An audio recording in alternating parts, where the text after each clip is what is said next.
नाही, बंद मध्ये कायदा कुठे आम्ही हातात घेतोय? बंद म्हणजे बंद.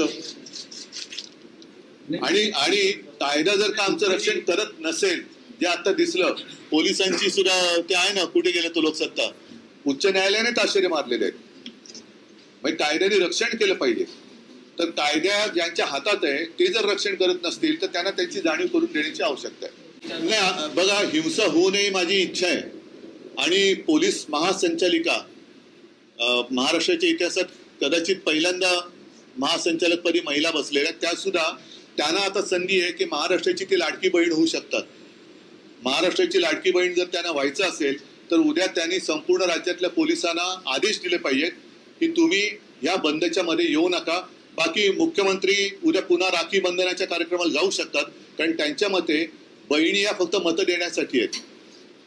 बहिणीची किंमत ही फक्त मतं आहेत. तर माझ्या मते बहिणीची किंमत ही मतं नाही तर नातं आहे. आम्ही नातं जपणारी माणसं आहोत. तुम्हाला जर का वाटत असेल की तुम्ही या बहिणींची मतं विकत घेऊ शकता, तर एवढ्या माझ्या बहिणी विकाऊ नाहीयेत, हे मुख्यमंत्र्यांनी लक्षात घ्यायला पाहिजे. हिंसा होऊ नये यासाठी काही आपण आता बंद हा बंद असतो.